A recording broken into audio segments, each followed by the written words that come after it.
Hi friends, నేను మీ రమేష్ రాజా. Night Indrani movie preview షోకి వెళ్ళా, దాన్ని రివ్యూ ఇద్దామని చెప్పేసి మీ ముందుకు వచ్చాను. ఇంద్రాణి ఈ మూవీకి director Stephen Pallam, heart of the movie అని చెప్పొచ్చు. సో స్టార్టింగ్ నుంచి ఎండింగ్ వరకు కూడా డైరెక్షన్ ఎక్కడ బోర్ కొట్టకుండా చాలా బాగా డైరెక్షన్ చేశారని చెప్పొచ్చు. ఇకపోతే ఈ సినిమాకి డైరెక్టరే కాదండి, ప్రొడ్యూసర్ కూడా మన స్టీఫెన్ పల్లం. సో కొత్త డైరెక్టర్ అయినా సరే ఎక్కడ కూడా కొత్త అనే ఫీలింగ్ లేకుండా చాలా ఎక్స్పీరియన్స్డ్ డైరెక్టర్ ఎలా అయితే చేశారో ఆ రేంజ్ లోనే డైరెక్షన్ ఉంది. ఇకపోతే హీరోయిన్ వచ్చేసి లీడ్ యాక్ట్రెస్ ఈ సినిమాకి యానియా భరద్వాజ్. చాలా బాగా యాక్ట్ చేసింది. స్టార్టింగ్ నుంచి ఎండింగ్ వరకు కూడా వన్ మ్యాన్ షో అని చెప్పొచ్చు.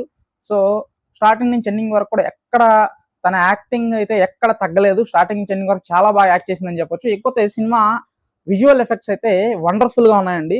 సో హండ్రెడ్స్ ఆఫ్ క్రోర్స్ ఖర్చు పెట్టి ఎలా అయితే సినిమాలు తీస్తారో ఈ సినిమా కూడా విజువల్ ఎఫెక్ట్స్ చూసినట్లయితే మీకు అదే రేంజ్ లో అనిపిస్తుంది అనమాట. విజువల్ ఎఫెక్ట్స్ చాలా బాగున్నాయి. ఇకపోతే నాకు విజువల్ ఎఫెక్ట్స్ ఇక కొన్ని సీన్లు చూసినట్లయితే నాకు కల్కి మూవీ కూడా గుర్తొచ్చింది. కల్కి మూవీ ఎలా ఉండబోతుందేమో అని అనిపించింది అనమాట. ఇక సినిమాలో యాక్టర్స్ అందరూ కూడా చాలా బాగా చేశారు. అలాగే ఈ సినిమాకి మ్యూజిక్ డైరెక్టర్ ఎవరో కదండి, సాయి కార్తిక్. ఇంతకు ముందు చాలా సినిమాలు చేశారు, ఈ సినిమా కూడా చాలా మంచి మ్యూజిక్ ఇచ్చారని చెప్పొచ్చు. బీజిఎం కూడా బాగుంది. ఐటమ్ సాంగ్ కూడా పెద్ద సినిమాల్లో ఉండే రేంజ్ లో ఉందన్నమాట, చాలా బాగుంది. ఇక సినిమా స్టోరీలోకి వెళ్ళిపోదాం.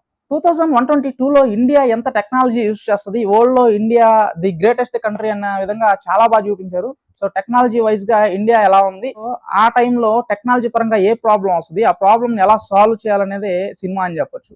సో ప్రాబ్లమ్ ని సాల్వ్ చేసే ప్రాసెస్ లో మన యానియా భరద్వాజ్ ఏం చేసింది, ఎలా చేసింది అనేదే సినిమా స్టోరీ అని చెప్పొచ్చు.